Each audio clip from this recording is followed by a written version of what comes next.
Hello and welcome to this event, Man on a Beach, brought to you by the York Festival of Ideas, organised by the University of York. I'm Colin Philpott. I'm a member of the university's court. That's the advisory body of the university. I'm also an author, a former BBC programme maker, but actually probably more relevant than any of that in this context.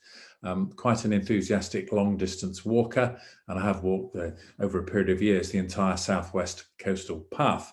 So I have a great personal interest in this subject. Now, I reckon that enjoying visiting a beach is one of those experiences which is shared by the vast majority of people, certainly among an island nation like Britain. And whenever I go to the beach, I imagine that this is something people will continue to want to do as long as humanity exists, and providing we don't destroy the planet in the meantime.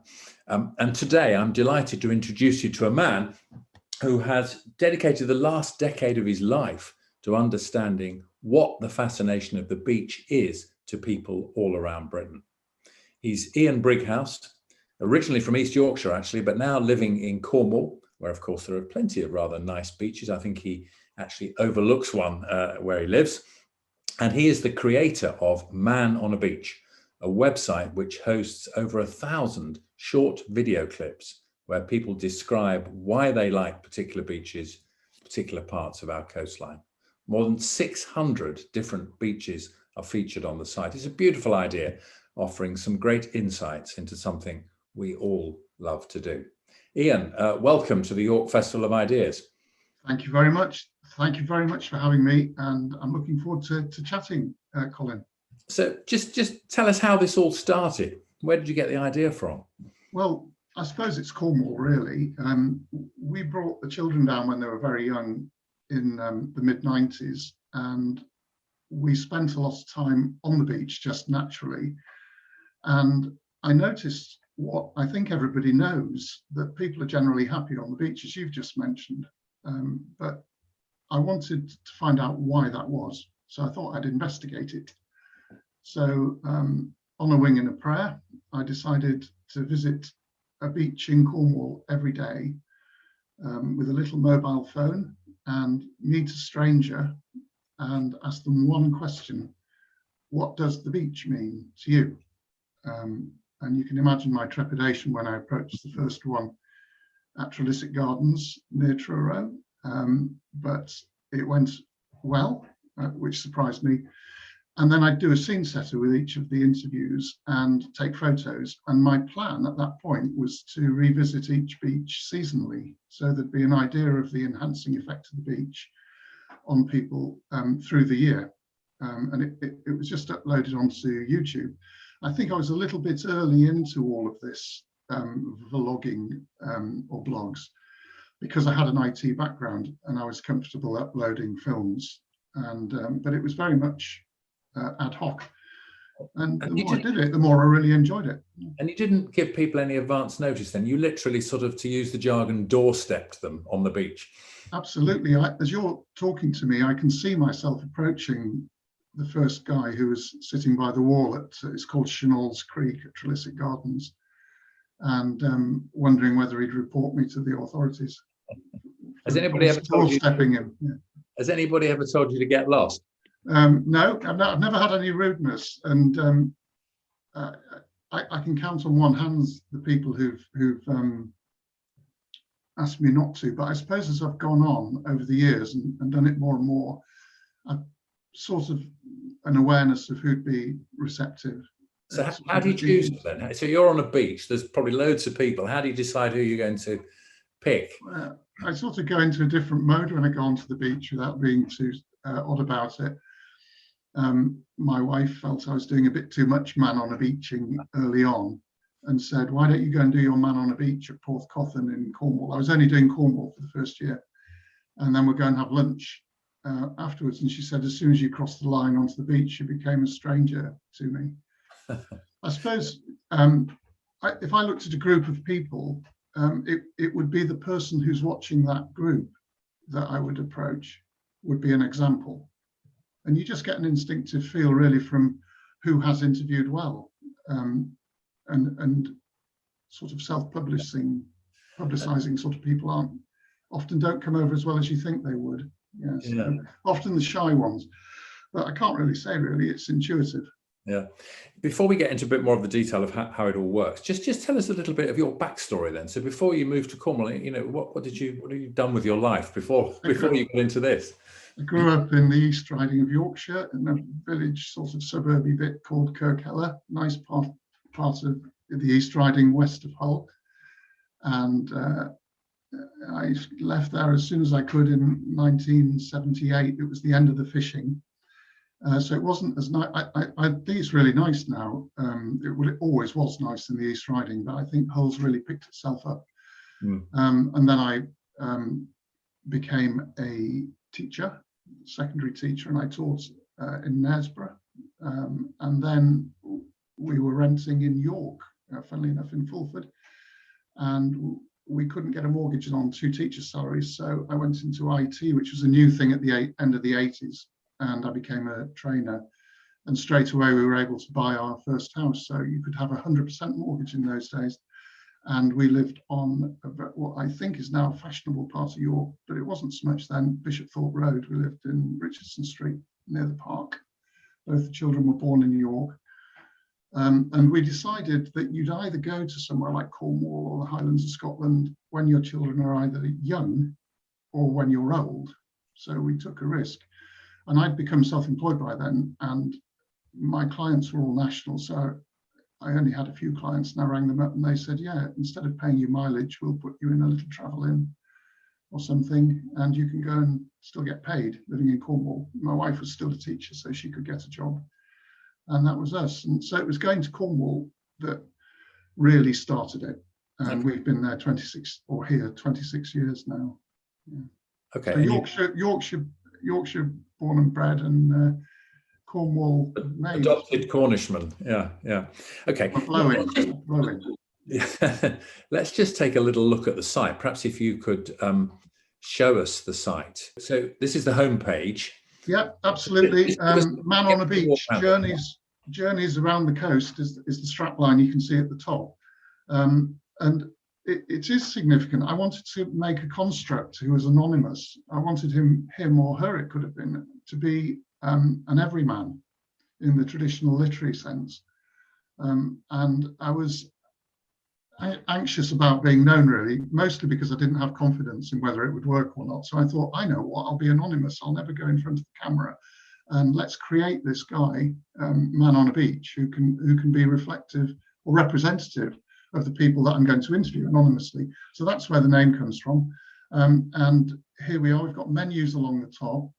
There is on this menu here, the About Man on a Beach, the second from the left, a 6.5 minute piece to camera, which introduces the series, which I recommend if somebody was interested to get an overall idea of it more articulately than I'm explaining it. And just to quickly go through the menus, homepage, obviously here, press and links. There's been increasing attention to the series as it's developed, and particularly recently as it's become national and it covers the whole UK coast. It's considered as an archive. So I'm starting to get accolades, say from the UK Web Archive with the British Library. We jointly presented to the Oral History Society virtually last summer. And you can see that on the press and links page. And it's now one of the early digital entries to the 6 legal deposit libraries, which I'm really proud of. Yeah, that's brilliant. Just show us the map. Sorry, go on. Just show us the maps. Certainly, yeah. The menus run along there and they're self-explanatory. Yeah. But if you scroll down a touch here, there's a UK map. Yeah. A Great Britain map, actually. And I've added Northern Ireland, which is separately there for the UK perspective. But all of the regional maps are here, and any of them that you click on take you to the particular beaches. So if we go into the UK, the Britain map, you can see the 17 regions that cover the whole coast of the island.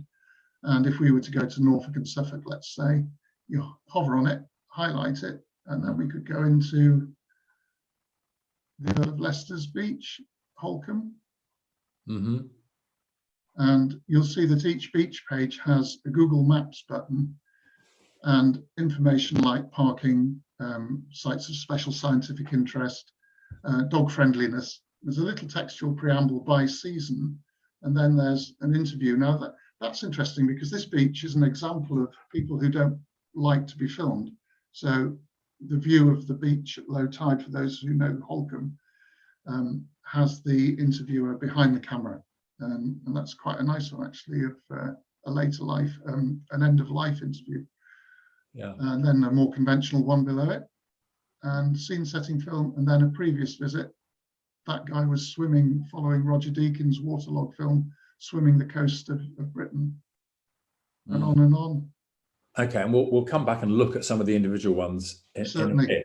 Yeah. So that's how the beach pages work, and then you know, as you go back to the homepage, you can either choose to go into one of the regions or so. Now, that's great. So you must have, so you started in Cornwall, but then you must have covered a lot of miles then to get, because this is all you're there. People don't send you them sort of remotely. You are physically there when all these have been recorded. Is that how it's worked? Yeah, absolutely. For the first year, I did a daily visit to a Cornish beach, and then I thought, where's the most opposite place I can go to? Norfolk and Suffolk, they've got skies, which we don't have so much of in Cornwall, but not so much the headlands and so on. So you can't look back at a beach very easily unless you're on Southwold Pier. You know, there's not many headlands. And then it became national. So I started with an old Mercedes 190E, and I took that from an apparent 65,000 to 175,000 miles. I now have a C-Class, more modern car, Mercedes, and that has gone from 11 to 91. So about 200,000 miles. I've been around the country at least 4 times. Wow. And how does it, so briefly, how does the economics of all this work then? Because you must be spending quite a lot of money on it. Yeah, everything that's been earned really has been put back into the site, other than my bills. For the first year, I sold an expensive car and got that cheap Mercedes, this lovely car, and I had a year's money to try it in Cornwall. And halfway through that year, I met.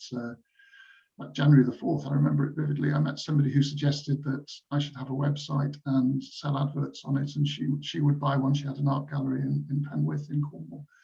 She's still with me.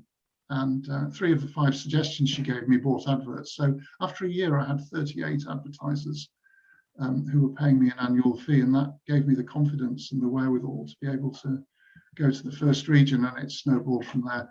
There's well over 100 businesses supporting Man on the Beach now. I'm delighted to say, and I'm really proud of my connections with them because of what they've enabled me to achieve. But one thing about the advertising, I mean, obviously that's great because it's enabled you to expand it, but the advertising isn't sort of, it's quite discreet in a way. It's not sort of, it doesn't shout at you, which is great. No, there's no advertising on the homepage or on the maps, and there's a menu on the homepage called Supporters, which if you hover on, lets you see the supporters on each beach page. So an advertiser would have an advert on a beach page and on the regional supporters page. And they often answer the "what does the beach mean to you" question, and it sits above their supporters banner. So I think of them as owning the site in the same way as all the people who've been kind enough to share their eulogies with me. And just one final question before we start looking at some specific examples. You alluded to this earlier. So you very much sort of had the Banksy approach when you started, didn't you, of not wanting to be known yourself. But you have changed that now. And you mentioned you've done a piece to camera to sort of explain the whole thing. It's on the website. So why the anonymity in the first place, and why the change now? I suppose hindsight's always, you've got to be careful with hindsight, haven't you? But I lacked confidence at the beginning. And I thought, as well as being a handy philosophical device, it would also mean that I wouldn't have to show myself, which sounded appealing at that time. As it got more exposed, even in Cornwall, I remember being interviewed by Radio Cornwall, my confidence built, and I had a couple of instances where I sort of felt wonderful being on the beach and doing it. And gradually, as you can imagine, as it developed into more of an archive, your confidence builds, and you want to widen awareness of it more, and that's why I'm now in front of the camera, and why I did that piece to camera. I just felt this is quite good, and I can let more people know about it because I think it's a positive contribution. Yeah. Okay. Right. Let's just start having a bit of a look at some of the recordings you've got, and they're all fun. You know, one of the great things about it is the diversity of them, the different types of things that people talk about, the different types of people. But let's sort of start close to home in the sense of our home, if you like. And of course, there are many fine beaches on the Yorkshire coast. What are your favourites on the Yorkshire coast? Well, when it's funny, when I think of Yorkshire, I was thinking of the people really, very quite without being caricaturing people, it's quite forthright, and it's where I'm from. So I suppose with being down here for so long, it was really nice to go back to where I'm from and be reminded of that forthright nature. But in terms of the beach side, I like Robin Hood's Bay. It's got so many different strands to it. It's picture perfect. It's got the pantile roofs and that lovely walk down the steep hill. But it's got lots of nuances to it. So it's got the geology there, and there's a sort of strong folk music tradition there. Some sort of well-known folk people live there. And I remember seeing Steve Phillips in the Dolphin pub there once, and it's got these layers of appeal to it. And one thing that I've learned from the interviews that I've done is that the beach enhances creativity and energy levels and decision making. It's got all these different aspects to it. So I always think of the beach really as its effect on people rather than what it necessarily looks like. And things like the geology at Robin Hood's Bay are a wonderful spin-off. And I think one of the other ones that you mentioned to me previously was Whitby, and I think it's Yvonne who are the people you recorded at Whitby. So maybe we should just have a quick listen to that one if we can, and then you can tell us about it. Welcome back to Man on the Beach. I'm here at Tate Hill Beach in Whitby with Yvonne. Yvonne, what does the beach mean to you? Okay. Well, I've just spent 18 months travelling around Southeast Asia, which is why I've got ridiculous trousers on. You can't beat a British beach on a day like this. I mean, anywhere in the world, and I've done a bit of travel, and nowhere in the world is it better than Britain on a day like this for beach life, you know? I mean, for example, it's not just the beach that you get in Britain. We're stood on what is possibly the oldest pier in the world. It's not just any old pier. This is over 1,000 years old, this pier, yeah?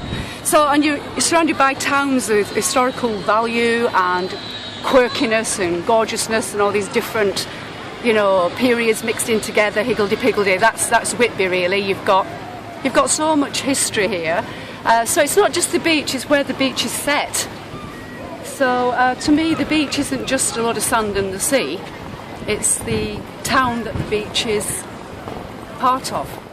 That's a really interesting point, isn't it? And actually it illustrates something that struck me about when I looked at the site is, you know, we think about the beach and perhaps your natural default position is to think about a sort of deserted, fairly remote beach, but we have plenty of beaches that are not like that at all. They're very built up, you know, Whitby to a certain extent, but, you know, Blackpool, Brighton, Scarborough, places like that. So it's quite a variety, isn't it? An enormous variety.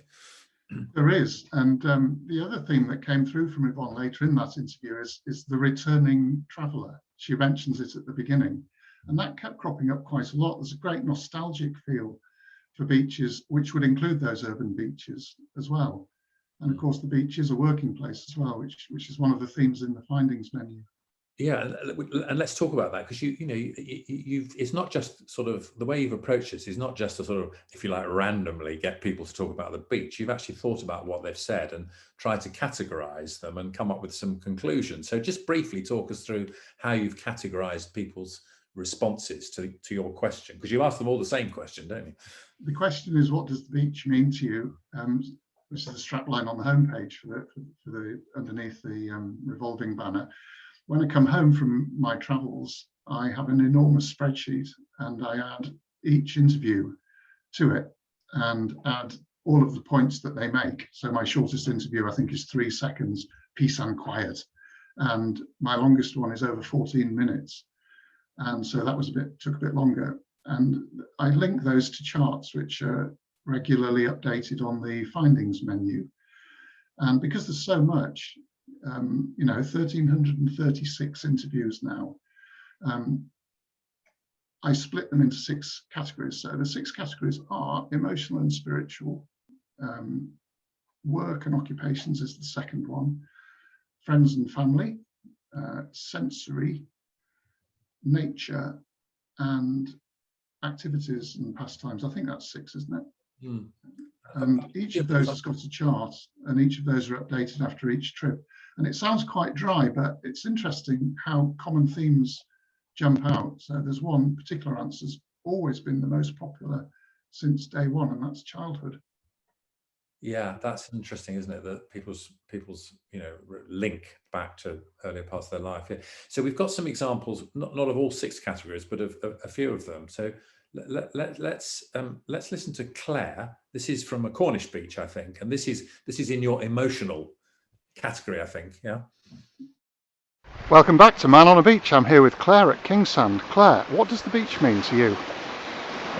The beach is just wonderful. It's my daily life. I'm very lucky. I live right here, right next to the beach. Can we have a look? Yes. I live through that little hole in the wall, just over there. It's a tiny, tiny little place. It's smaller than my kitchen was in my last house, and there's 4 of us and a cat living in there. But it's so worth it because we just come out to this every day. And this is actually where I grew up, or it's the holiday flat of where I grew up. And I've moved abroad. I've lived all over the world, in the Philippines and Venezuela and Spain for 6 years because my husband's Spanish, and I just had to come back. I wanted my kids to have the upbringing that I had. And for me personally, when I was living in Spain, we were in the mountains, 4.5 hours drive away from the sea, and I just felt so claustrophobic. I just need this. It's sort of in my blood, I think. You know, you're just used to this wide expanse of ever-changing colour and texture. I mean, you look at it today, you wouldn't believe what it was like a couple of days ago when it was like winter. We were having huge storms, the sea was smashing up against the village here, kayaks being washed away, and now it's like the Mediterranean, you know. It changes every day, every few minutes really, as the clouds go over. The sea can wash up anything. My kids are avid beachcombers. They come walking home from school across the beach every day, pick up incredible stuff. Well, what's interesting about Claire, of course, is that theme of the returning traveller again that we saw with Yvonne, but also the sort of timelessness of the beach. That there's a lovely mention there of the car keys that get washed around the bay. Someone loses them, and then months later they're found at a completely different part of the beach. And that sense of timelessness of the beach, I think, comes through with her. She's got a very strong emotional link to it. That she lives right by where she was standing there, and had moved there. And she went to live in Spain. So there's a really recurrent theme of people coming back. And that sort of sheds light on us as island people, I think. It did end up as a sort of celebration of us as island people. Now, of course, we often tend to think about the beach as a place of leisure. It's where, you know, you spend some of your spare time. But of course, for quite a lot of people, it's their working environment. It's their workplace. And a really good example of that, I think, is Tony from Fleetwood. Let's just hear a bit of Tony. We operate the 250-mile radius, and I say we help everyone. You know, we're flank stations for Blackpool and Morecambe. They've got the D-class lifeboats and the Atlantic, and I say we've rescued kite surfers, swimmers, yachts, fishing boats, and we're on call 24/7. And you have a relationship with the beach in your other life with the fishing previously, don't you? Yeah. I was a fisherman. I was skipper for 30 years on the inshore fishing, and fished round our coast as far as right up to Fraserburgh, what you was on about before. I've been in and out of Fraserburgh, right round onto North Sid to North Shields, fished on the Irish side and Cork and in Northern Ireland, Belfast, Bangor, and right down to Wales, Conway, Fishguard. And there's a great sense of duty with him. He was really light-hearted and a really good laugh, so to speak, you know, off camera. And we had a great chat. But you can see there's a sort of depth to him, really. And that's a great affinity to the coast, which is more than just a job, I think, through those two guises of his life. Yeah, so it is a workplace, but it's a workplace that, you know, you still got an emotional connection to. Yeah, it's lethal there, absolutely lethal at Morecambe Bay, and that's one of the most tricky coasts to sort of monitor from a duty point of view. It's very similar to Jeff at Rossilli, Llangennith Beach, which I think you're going to reference for the activities in a moment. Yeah, let's move on to Jeff, because yeah, again, a common theme of this is, you know, what do people actually use the beach for, and what do they do on the beach? And Jeff, who you mentioned from the Welsh coast, is a good example of that. So let's just watch Jeff. Welcome back to Man on a Beach. I'm here with Jeff at Worm's Head by Rossilli Beach on the Gower Peninsula. Jeff, what does the beach mean to you? The beach to me personally is a way of life. I'm originally from London area, and I discovered this back in the 60s. Not particularly the view that we have now, which is the Worm's Head Peninsula, but just around the corner we've got the fabulous Rossilli Beach, or Llangennith as it's known to most of the surfers who come in from the village of Llangennith at the other end of the beach. And I spent maybe 40 years surfing on that beach with the associated way of life.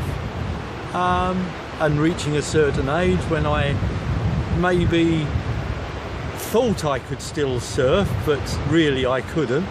And I decided that I'd like to give something back. And so I've joined NCI, and we help to keep an eye on people that come down to the beach and around the rocks and the headland, and look after people that also maybe would like to enjoy it for themselves. You know, when I look at that, as soon as you mention a beach or a person, it's just like I'm with them again. And what happens on all of these, because they're unsolicited, it's most strange to me as well, is there's a really, really strong connection that you make. And you can see that lots of them, this idea has just been sprung on them. And there's a sort of wry grin with a lot of the interviewees. And I feel it as well. And I feel a really strong connection. And I felt it as soon as I saw him. I haven't seen it for ages, that film. And you're there. And you just mentioned any beach to me, and I'm with that person. Yeah. And we often say before we film, I won't see you again. I'm only after your first name. And you own the site now. And so this is a record of us as island people, and we're all just spiritually connected. It's quite lovely to be part of it. I feel part of it rather than it being mine. And I think one thing actually that illustrates as well is that I think this has probably benefited from the fact that you don't give people too much time to think about it. So you are getting an instinctive response, Maybe, yeah, rather than a rehearsed one. Yeah, hadn't thought about that. Yeah, perhaps. Yeah. If you said to me, I'll come and interview you tomorrow about what beach you like, I'd be thinking about it, and it might not be as natural and as, you know, as good as what in the way in fact you've done it, which is great. Do you think there's something about the British relationship with the beach because we're an island? I mean, if you went and asked the same question of people on coastlines elsewhere, do you think you get the same sort of response? I think we would in some places. There was a commercialization in a tourist context in the Victorian era, wasn't there? And it took so many people who'd never been exposed to the beach.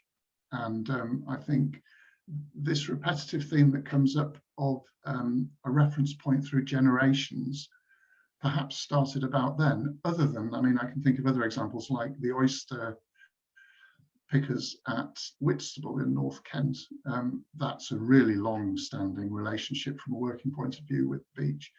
But for the tourism, I think a lot of it comes from Victorian times, and the railways as well, which gave people access to these wonderful beaches. I'm thinking of St Ives, a special branch line over past Carbis Bay, you know, where the G7 was.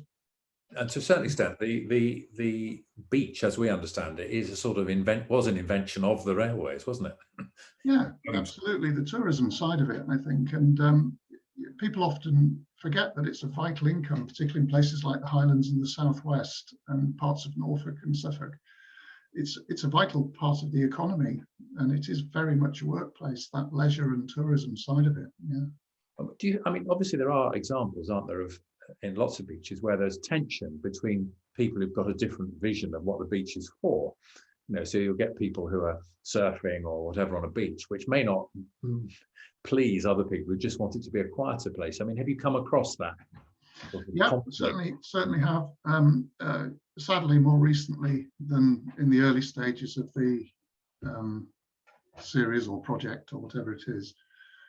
It's perhaps reflective of other things that people feel a little bit more polarized now in their position on things like on anything really. Examples might be as I'm thinking of a surf lifesaver. They have surf life-saving clubs in Cornwall, including junior versions called nippers, where people are encouraged to learn how to be lifeguards and so on.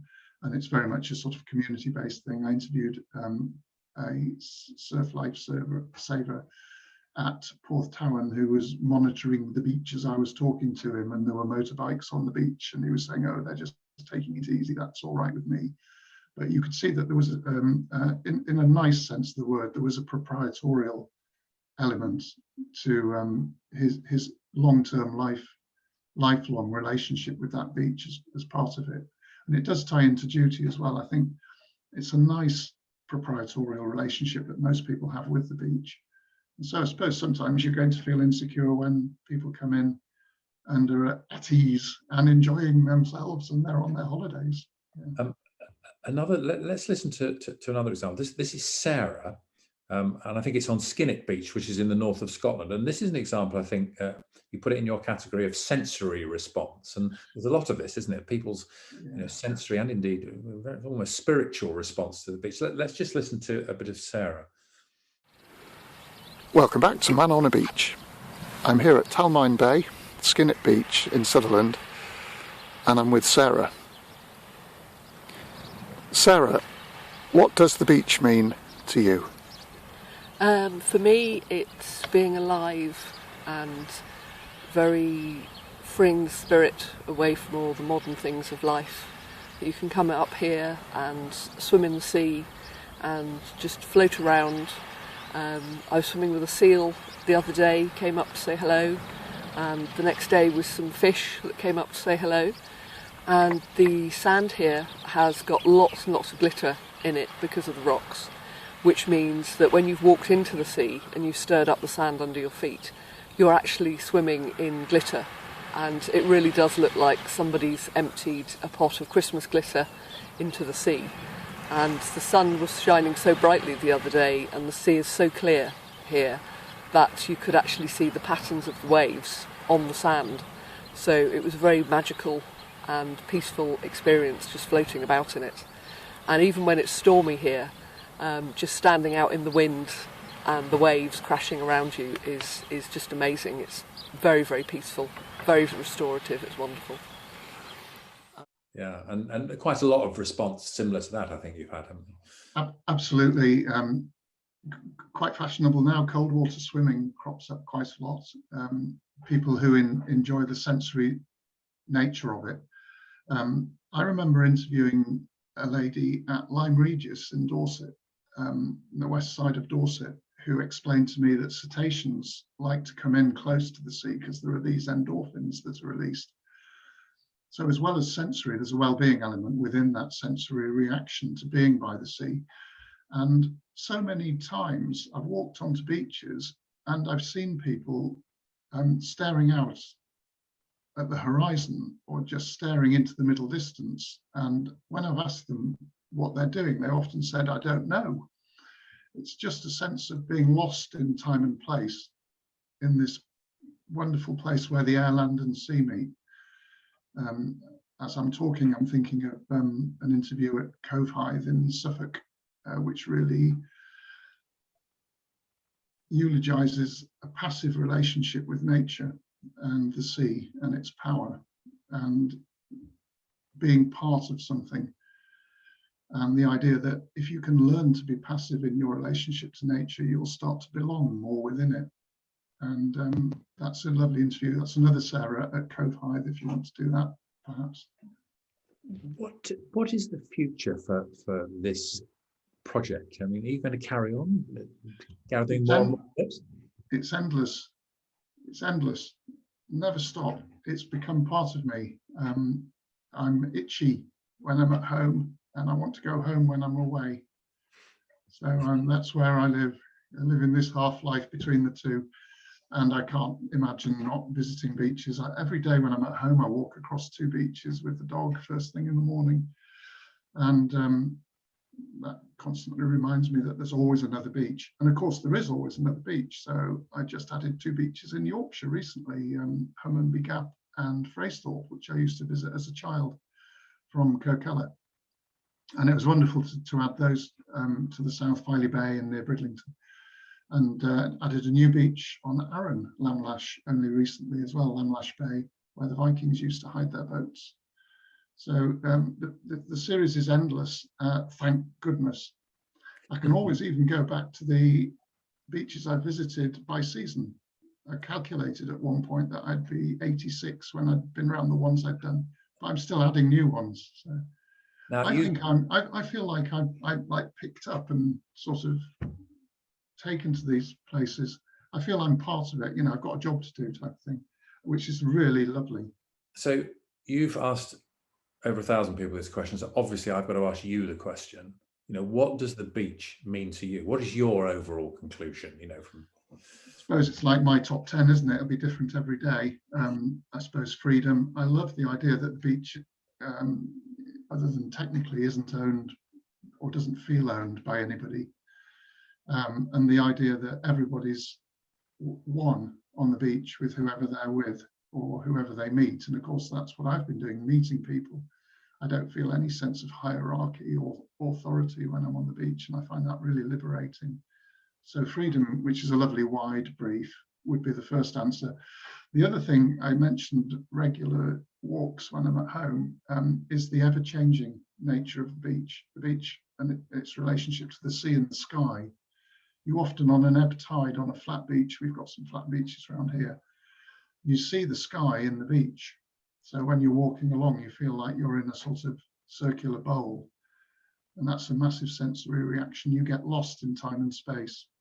And that's magical. So the ever-changing nature, obviously conventionally the seasons as well, and the birds and the blossoms, and you start to learn the rhythms of nature as well. So from a personal point of view, it's been very liberating, coming from a sort of suburban, urban, young life to become more sensitized to this wonderful place where the air, land and sea meet. So I think people will always love the beach.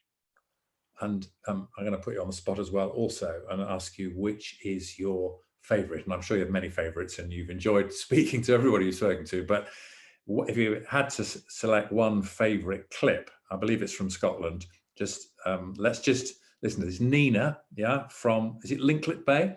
It is my most northerly beach. Yeah. Your most northerly beach. Let's just hear a flavour of that. We're not spiritually connected to the ocean. We are, but that's not what I mean. We're materially the ocean and everything in it. And I remember seeing in Alaska one time an octopus washed up on the beach dead. A giant Pacific octopus. It's the largest in the world. Big red monster. And I watched it every day get devoured by these sea stars with 24 legs, this big, called sunflower stars. Pycnopodia helianthoides, big monsters. Dozen of these things, suckers on suckers, eating the flesh of this dead octopus, making it into live sea star. They were healthy ones, by the way. And then I saw a family of bald eagles that had a nest right above the beach, and 3 eaglet chicks, which is a lot, come down and pick dead octopus meat and carry it up to the nest and feed it to their chicks. I got a video of it. It's very special to me. And then I saw the eagles from then on as octopus, because they were.